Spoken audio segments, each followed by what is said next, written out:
So when solo gaming is recommended to people, I tend to hear a lot of the same names. And one of those names that I hear quite often is 1,000-Year-Old Vampire. Let's review.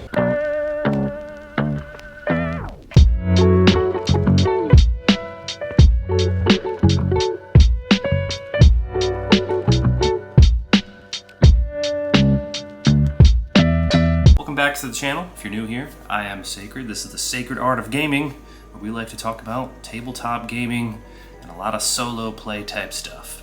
Now, 1,000-Year-Old Vampire, this is a journaling game, which I'm generally not a big fan of. This being the one that is often recommended, and it was actually Halloween like a year ago. For whatever reason, I was like, let me dive in. Now, let's also dive in. I want to say that as I'm going to actually review this, is this actual damage or is this... That's how good... That's actually a good segue. The book itself, it's a solid book. I love this size book. I love this style of book. And it is dripping in theme. And I love that. I love that a lot. Even, like, look at the spine, man. It feels good. It's got ribbons. It's, like, from the library. Really cool. And not quite as crazy as something like Morkborg, but it's crazy in a way that works for this game, which is a journaling game. Now, it did take me like a year to finish my playthrough for 1,000-Year-Old Vampire. That's not to say that it takes that long, it's just I wasn't consistently playing it.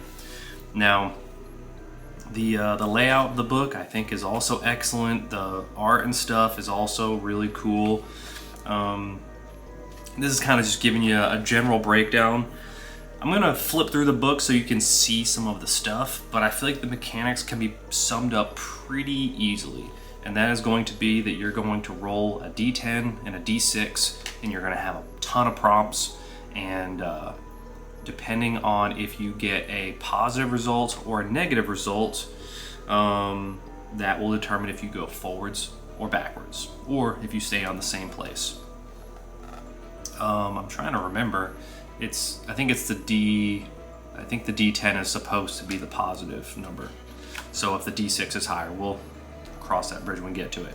There are, for your character sheet, the main things on there are going to be your memories, your skills, your resources, characters, and marks. Memories is kind of like the main mechanic, I guess, that you interact with in the game. So the whole concept behind the game is that you're a vampire, you live for a very long time, but you can only remember so much. You can like build out a diary to potentially write some stuff down, but you could lose that diary.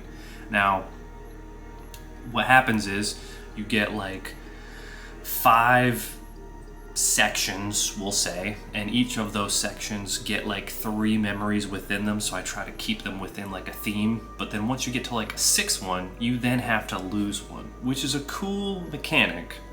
But I found that in the end it was kind of difficult for me to accurately recap what happened and in what order, because everything that I'm going to get rid of is not necessarily the oldest journal entry. So there's that. You've got your skills and resources. Those are very similar. A lot of times you're checking those off to like deal with an encounter. So instead of like rolling dice to deal with an encounter, you would say like check off the time to leave skill to escape another vampire that's hunting you for some reason. And then resources is very similar. It could be, an item, an underground sewer network, whatever. Characters or other NPCs involved. And then your marks are going to be things that kind of identify you as a vampire. They can be as grotesque as you'd like. Kind of already spoke to the memories and experiences. They give you a lot of examples here, more examples, and they break it down. This is speaking to the diary and the skills, the resources, the characters, the vampire creation, and the marks. Some examples of marks, just to give you an idea, is a pair of great bat wings. I cut them off with a saw, but the stubs remain. My eyes are hypnotic, so I must, it's actually cut off here, I must something smoked glass. A dark halo I cover with tall military hats, etc. Just something for you to kind of deal with. And then we go into the vampire creation, which we kind of spoke to. And it's really wide open for the character creation. And then you create an immortal, that's the character that made you a vampire. And then this goes into playing the game. So this is the part that I was unsure on. Roll your d10 and d6 and subtract the result of the d6 from that of the d10. So yeah, it's intended that the 10 is higher. But of course, it's possible that it is lower, and that's where you would go back. And this just kind of breaks that down. So that portion of the game is pretty simple. Journaling games tends to not be too complex. Yeah, I think we kind of covered everything here. How you could die if you are unable to check or lose a skill or resource when required to do so, or if a prompt tells you that the game has ended. So I have found in my playthrough that once I got rolling and I ended up accumulating skills and resources, I actually found it kind of an easy game, despite it being dark. I felt like I had plenty of resources and skills at my disposal. This mentions the two styles of play. You could do a quick game or a journaling game. I'm not really sure which one of these I chose. Answer the prompts entirely in the memory area of your character record. This method is fast and satisfying and gives you a greater flexibility. Journaling, you keep a diary.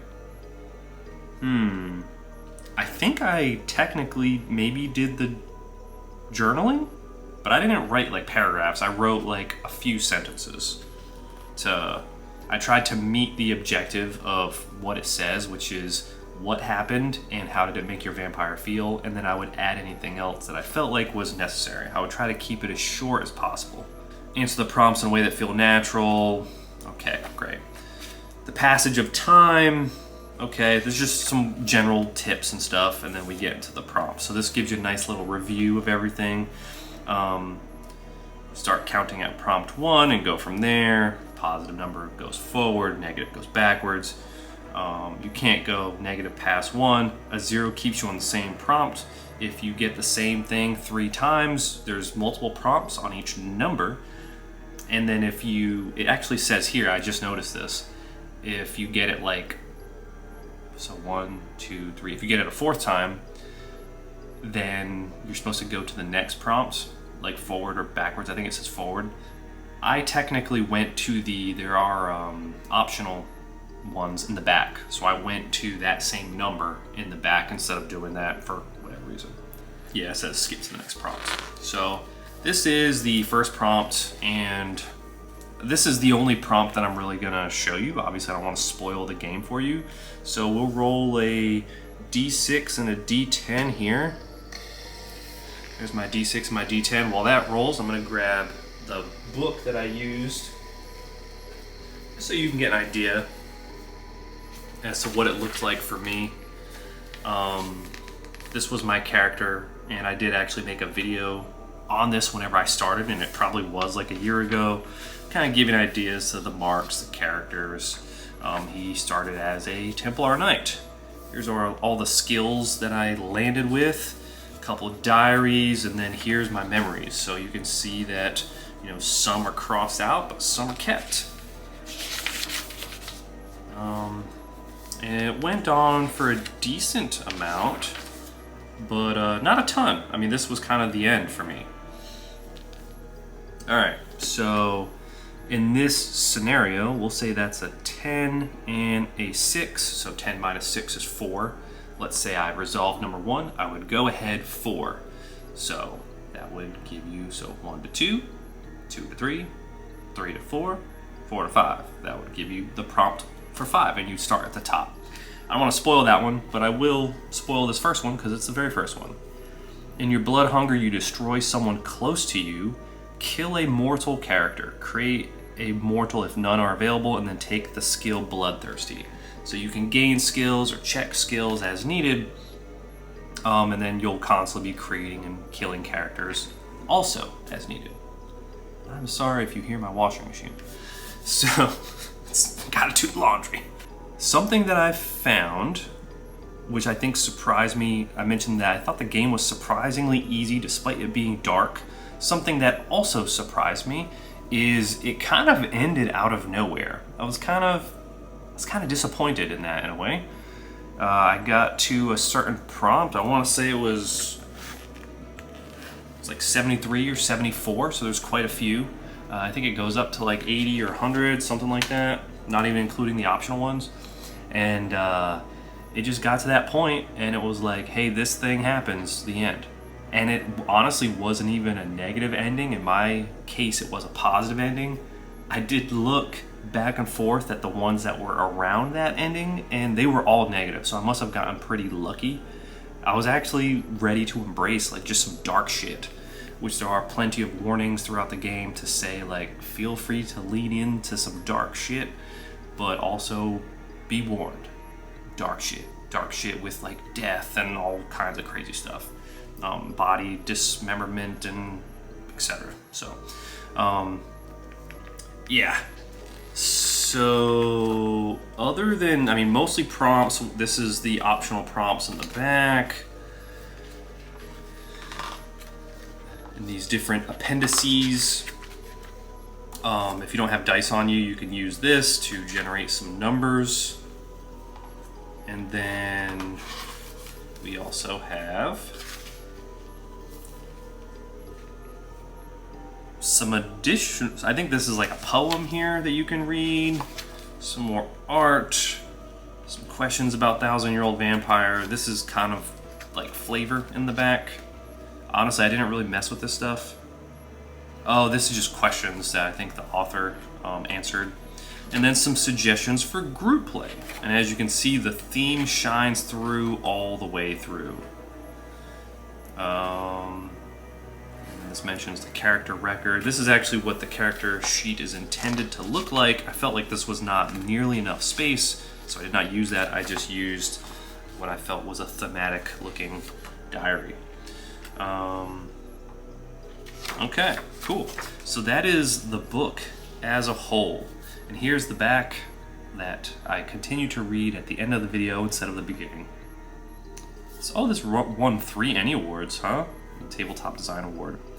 A creaking hunter among dust and cobwebs, you prowl the night places seeking the souls on which you feed. You have done this since time immemorial, or so you believe. You have no memories of living as a man-thing like those you catch and eat, but human traces linger.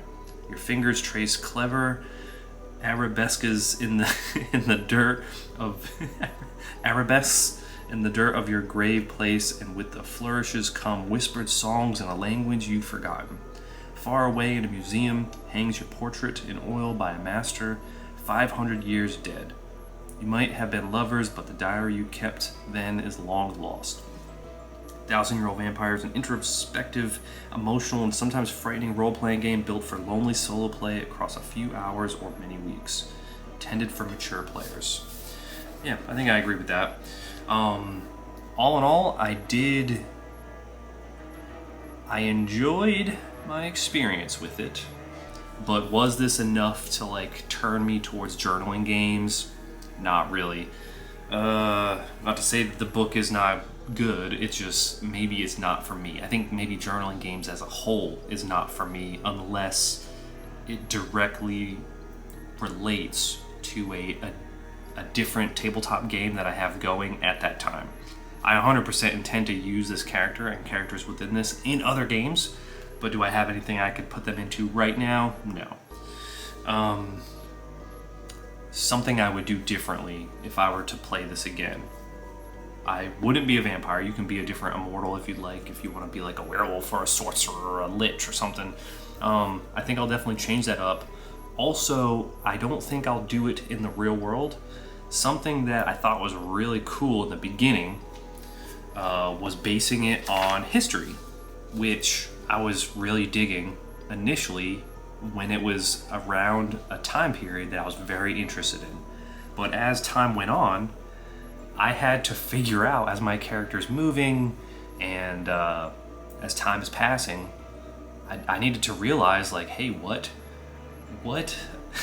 what technology exists in this place at this time, what type of events are happening. And normally I would say I probably would love that, but I think the way in which I've been playing it, it's not like I have a ton of time, especially between all the different games I'm trying to play. So a lot of times I sit down and I'm like, all right, let's see how many entries I can do and play through this, get some chill journaling game vibes going. But then it's not chill for very long whenever I need to figure out what, let's say, I need to figure out what Constantinople is like in 1450. I don't know offhand, but or maybe even something more interesting. Let's say what Constantinople is, Istanbul in, like, say 1902. No clue. I need to figure it out. So yeah, that made it become work. So I think what I would rather do is I would rather do it in like a fantasy or sci-fi, like basically a world that doesn't exist, and then just build it. I prefer to build over research, personally. And although like Holy Wars, medieval times, that was really cool, there were some other times that I found less interesting, that I'm like, what do I even pull from this? Like, I don't, what technology was important here? So yeah, those are my thoughts. For me personally, I see how this is an excellent product. It's just not an excellent product for me. Maybe it's an excellent product for you. I'm just not the journaling gaming type. I may still dabble in a few. I know Artifact has had my eye for a while. I might check that out. I think that's a little easier to put into a game. But yeah, those are my thoughts. Let me know in the comments down below what your thoughts are on the game, or games like it, and just journaling games in general. This has been The Sacred Art of Gaming. I look forward to seeing you in the next one as we continue to explore the sacred art of gaming together. Thanks for watching.